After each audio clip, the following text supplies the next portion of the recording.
Fatima Cigarettes is proud to present its Academy Award-winning radio program.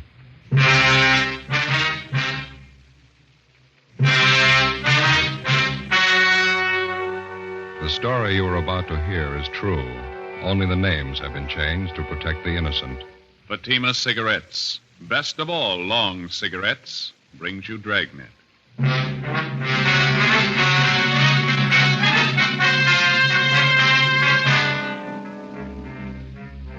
You're a detective sergeant. You're assigned the homicide detail. A young mother is murdered in bed while her 7-year-old son sleeps by her side. The killer was vicious and cunning. Your job? Get him. You'll be amazed when you compare Fatima with any other king-size cigarette. The size is the same. They now cost the same. But in Fatima, the difference is quality. You see, Fatima is the quality king-size cigarette because it contains the finest domestic and Turkish tobaccos superbly blended.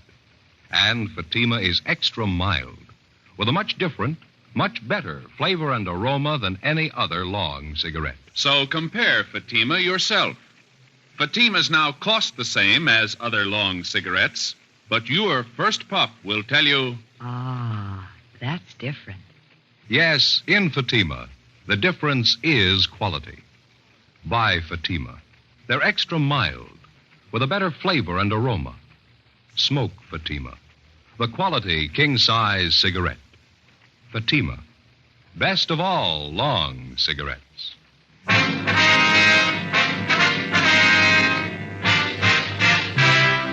Dragnet, the documented drama of an actual crime.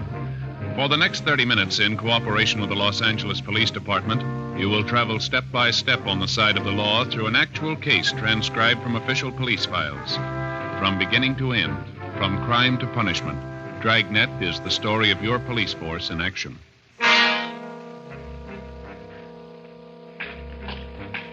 It was Monday, July 9th. It was warm in Los Angeles. We were working the night watch out of homicide detail.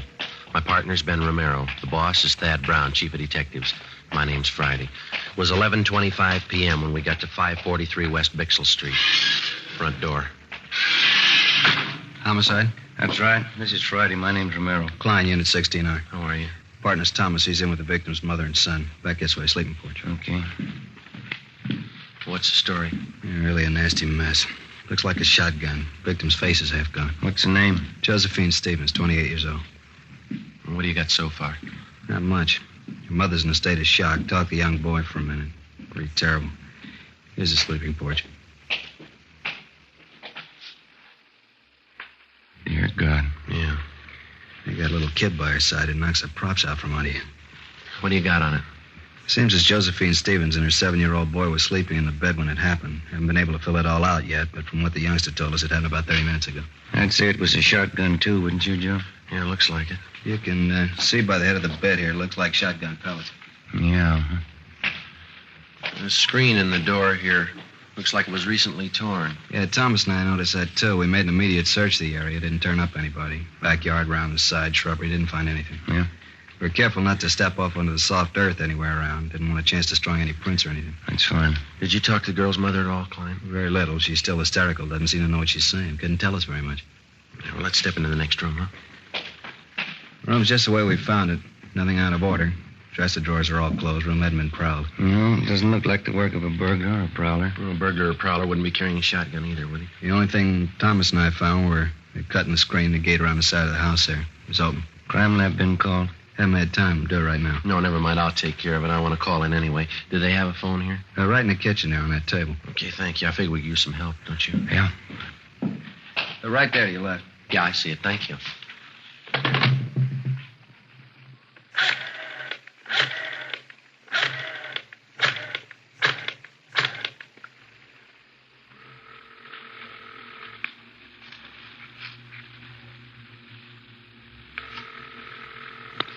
City Hall. 2643, please. 2643?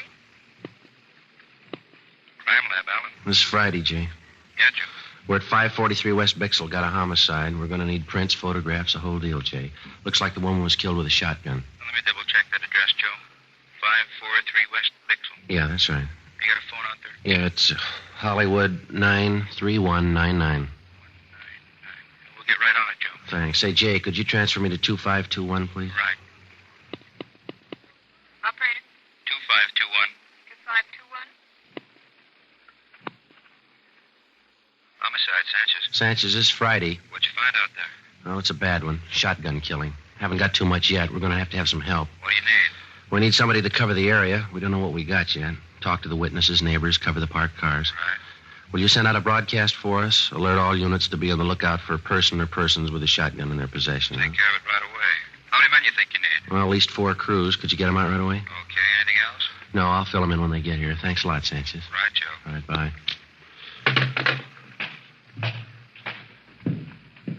Everything okay? Yeah. Klein says we could talk to the youngster. You don't think it'd do any good to talk to Mother? Huh? She's still in bad shape. Imagine she'll be all right in a little while, but I think you just wasted time right now. Well, I forgot something. What's that? I forgot to call the coroner. I'll take care of it for you. Well, would you take the boy into the front part of the house for us? Sure. Fine. Then if you'll just call Sanchez down in Homicide downtown, he'll notify the coroner for us. Right. Thanks a lot. Joe, you want to see something break your heart? Now, what's that? Notice the blood on the floor there, leading from the sleeping porch to this bedroom here. Yeah. Look like small footprints, huh? They are. Little boys. Well, let's go in the front room. Yeah. This is a boy, 7 years old, name's Charles. Right. Thanks, Glenn. I'll make that call for you right away, Friday. Hello, son. What happened to my mommy? I'm sorry. You better take it, Joe. Yeah. Come over here to me, son. Charles, is that your name? Charlie. Well, my name's Joe, Charlie. Yes, sir. Mr. Joe? Well, it's Joe Friday, son. Mr. Friday, are you a policeman? Yeah, that's right, Charlie. Now, that other man in the uniform, Officer Klein, Yes, sir. he said you might be able to tell us what happened here. Do you feel like talking about it, son?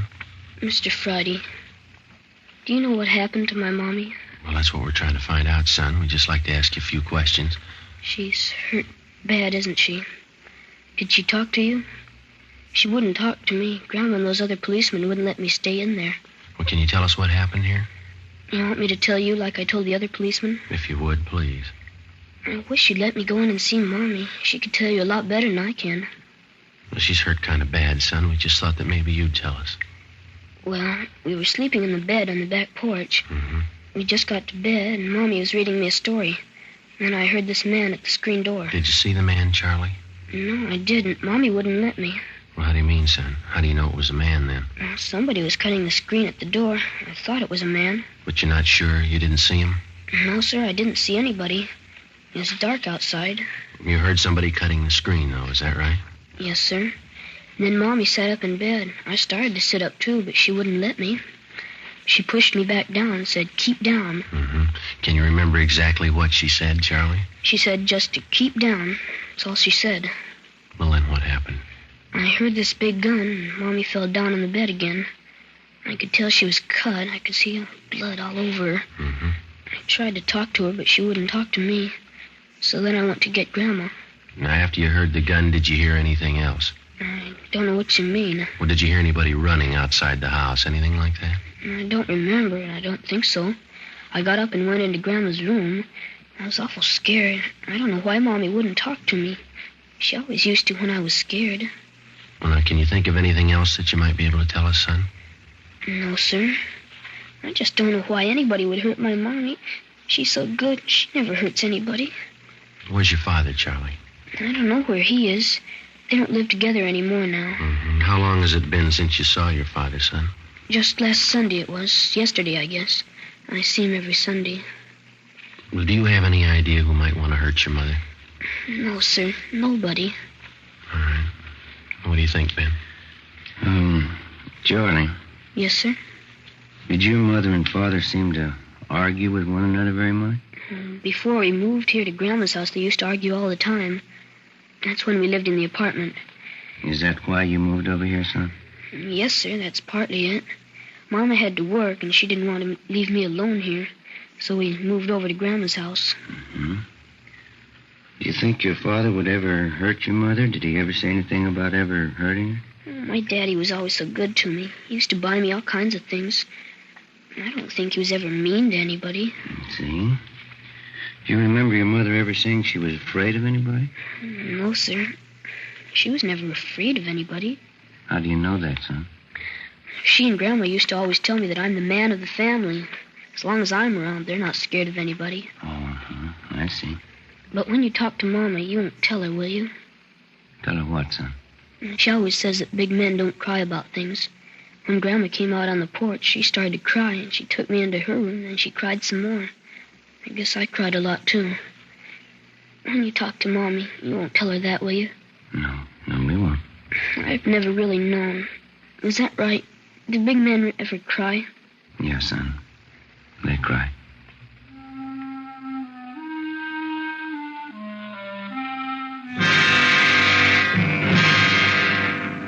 "11:45 p.m. The crime lab men arrived and went to work.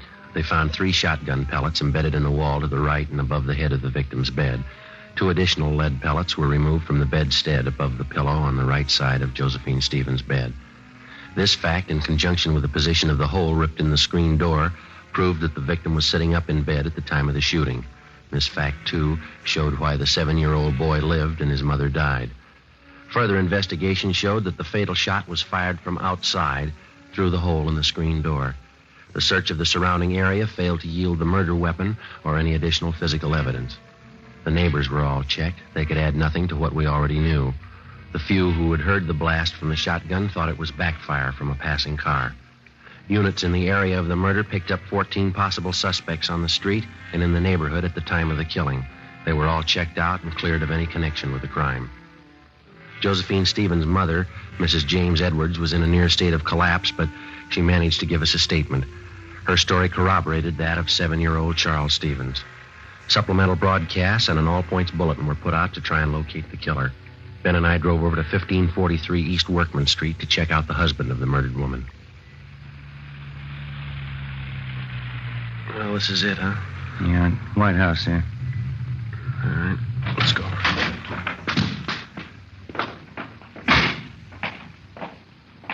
Car parked in the driveway. Yeah. The hood's warm.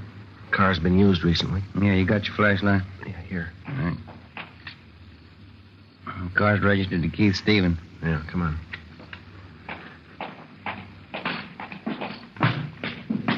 Lights are on inside, huh? Yeah.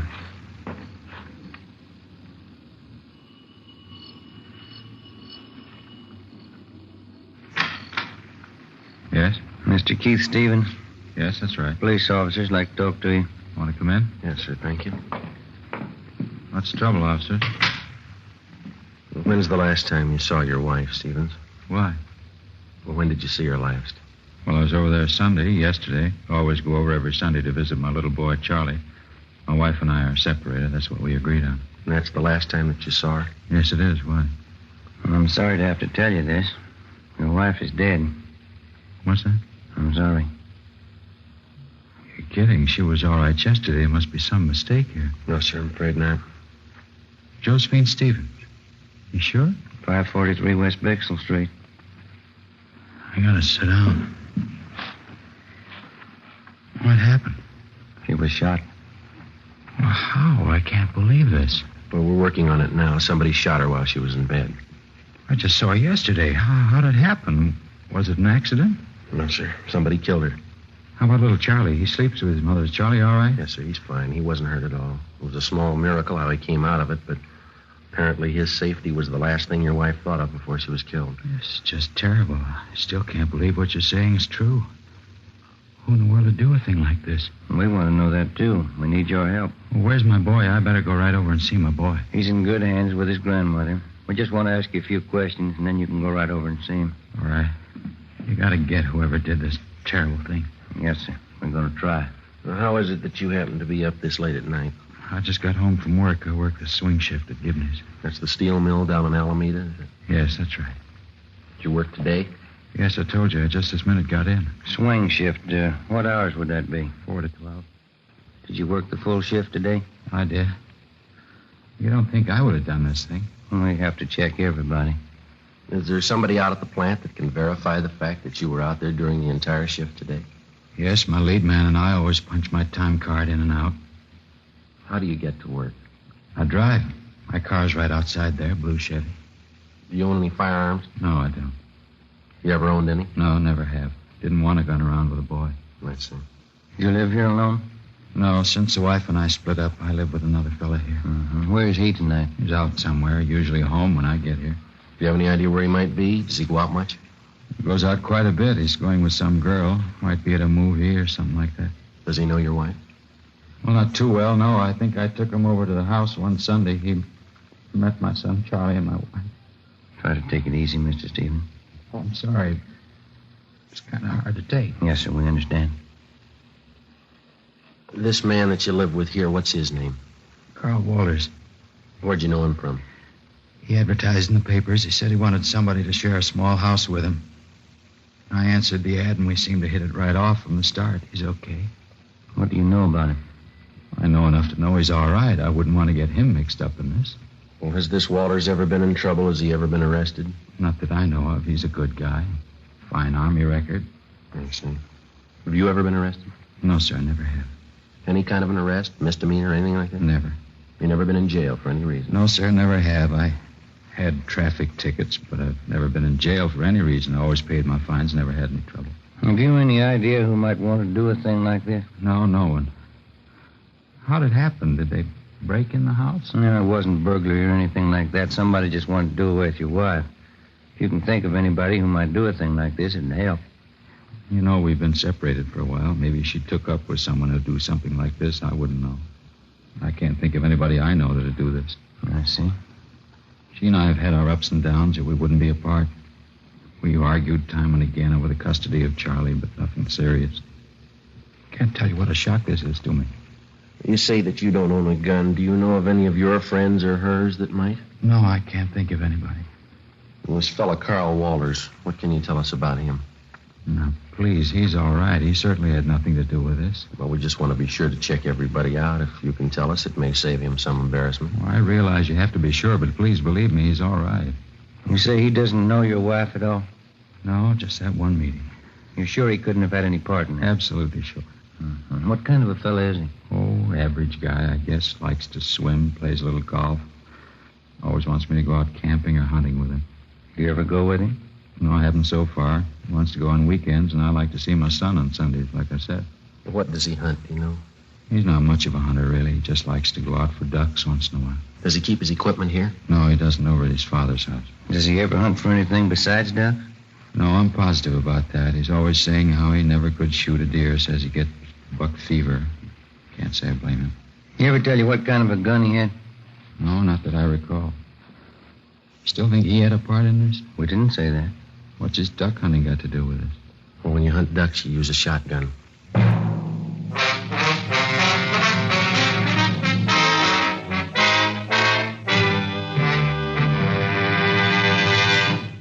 You are listening to Dragnet, authentic cases from official police files. And now, let's look at our Fatima files. Listed under K. Kelly, Nancy Kelly, famous actress. She says, Between scenes, I like to relax in my dressing room and light up a Fatima.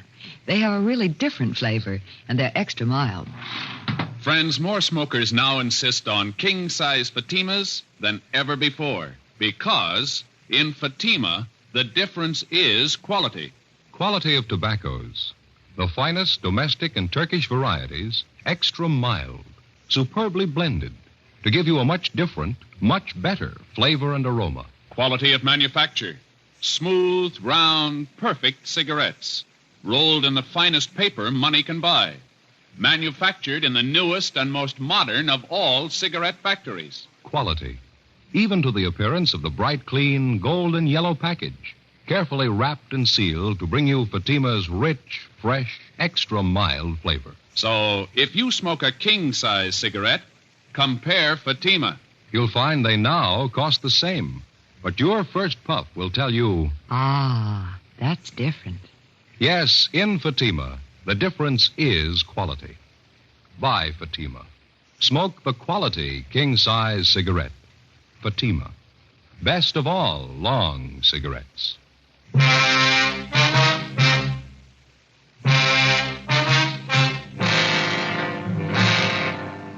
Tuesday morning, July 10th, 1 a.m.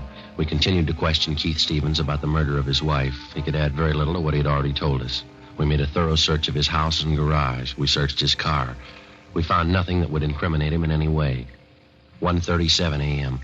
Carl Walters, the man who Keith Stevens lived with, returned home. We retraced his steps for the night of July 9th. All his time was accurately accounted for. We talked with his father. We were told that the shotgun had not been used for about 10 months, since last duck season. We looked at the gun and noticed that it was covered with lint and had not been recently fired. We talked to the plant foreman at Gibney Steel Mill.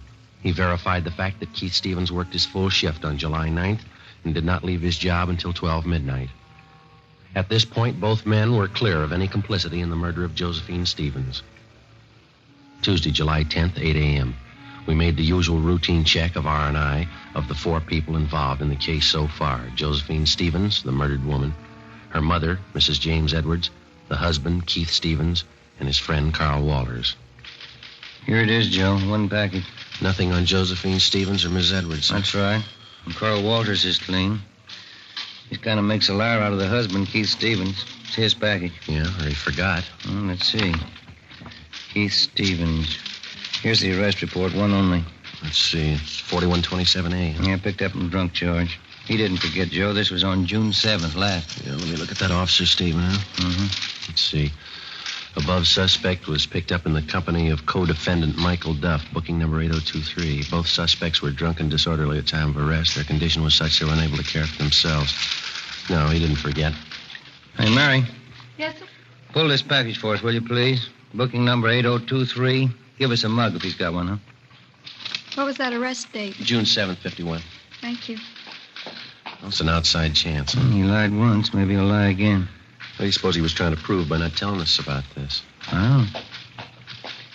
Here you are. Oh, thank you, Mary. It's a little bigger package, huh? Yeah. Look, his R card. He's done time in Quentin. Yeah. 1933, grand theft auto. Did 4.5 years, paroled out in 37. Here he is, back in again on suspicion of robbery. 1946, charge released. Picked up again, suspicion of robbery, released again. Michael Lewis Duff, alias Mickey Duff. Stevens is moving in pretty fast company. Yeah. Look here, this is the guy, all right. Here's that last drunk arrest. See on that we saw on Stevens, June 7th? Yeah, Is there a mug there, Joe? Let's see. Well, there's this one on that 211 arrest in 47. Yeah, I see that one. It's pretty old, though. It's a little worn. Kind of hard to see. We'll check that last arrest report on the drunk charge. Maybe we got one of those auto photo strips. That ought to do it. I hope so. Yeah, here we are. Let's see. Yeah, those auto photos are good mugs, aren't they? Yeah. What address did he give on that last arrest? 5234 West Main. No, all these other addresses are just transient hotels. That Main Street address, the most recent, looks like the best bet. This is probably why Stevens lied about being arrested. Yeah, let's see if he lied about anything else. We drove over to 5234 West Main Street. It was a small 2-story rooming house. We checked with the landlady, and she told us that she had a man registered under the name of Michael Duff in room 20. She told us that he had just walked out a few minutes before we arrived, saying he was going down to the corner to buy a newspaper. We identified ourselves and stated that we'd wait in his room for him. We asked her not to tell him. She went upstairs with us and unlocked the door to room 20. We made a thorough search of his place. It was a 2-room apartment. I searched the living room, and Ben went over the kitchen. Joe, come here. Yeah. Look here. Look, I'm up under the sink here, cradled in the gooseneck of the drain. Yeah, shotgun. Yep. Just a minute.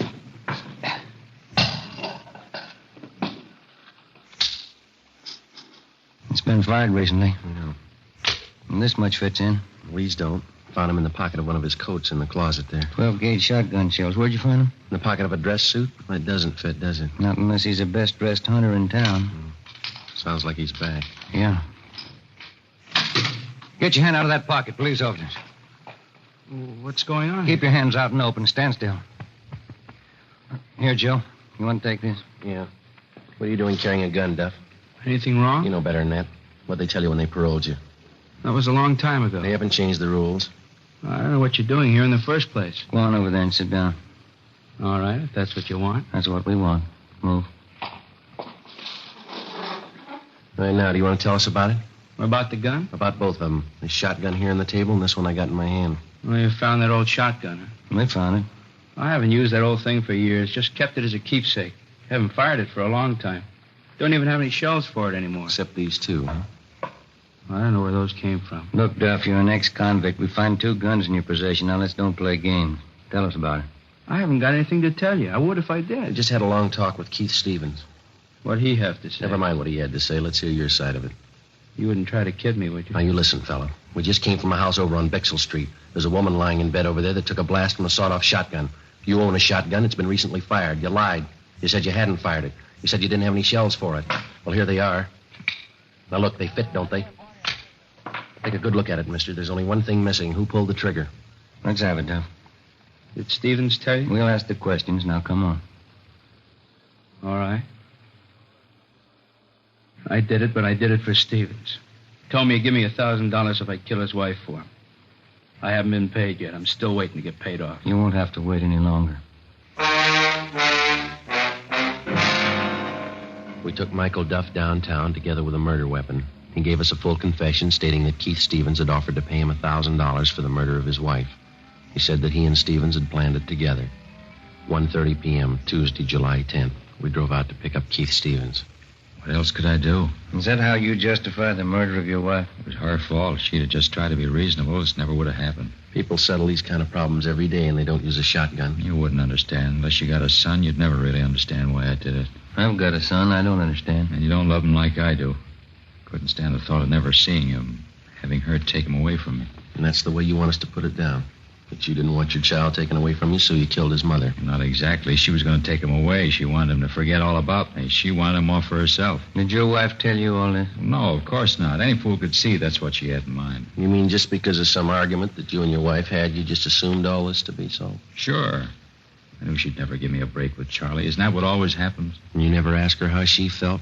Never thought that you could stand on your legal rights? Never knew that what you're trying to make us believe seldom happens unless there's a good reason for it? Wasn't going to let her take my son away from me. Nobody could do that. Yes, sir, you're right. You lost him yourself.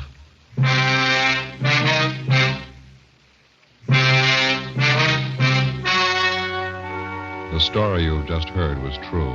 Only the names were changed to protect the innocent.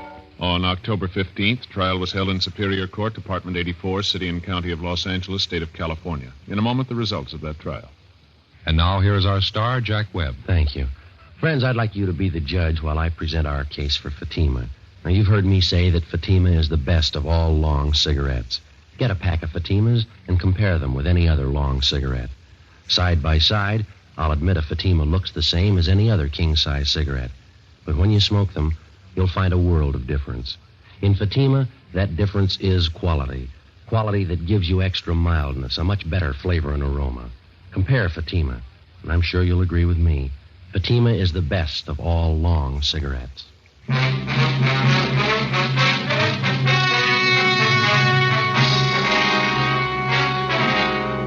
Keith Edward Stevens was convicted of murder in the first degree and received a life sentence. He is now serving his time in the state penitentiary. Michael Lewis Duff was convicted of first-degree murder and received the death sentence. He was executed in the lethal gas chamber at the state penitentiary. Dragnet wishes to thank Sheriff Brian Clemens of the parish of East Baton Rouge, state of Louisiana, for the appointment of Sergeant Joe Friday and Sergeant Ben Romero as honorary deputy sheriffs. Our sincere thanks to Sheriff Clemens.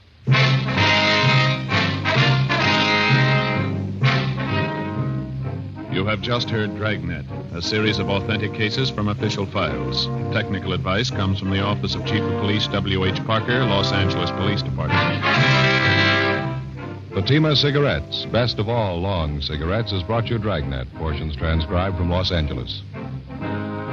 Stay tuned for Counter Spy next over most NBC stations.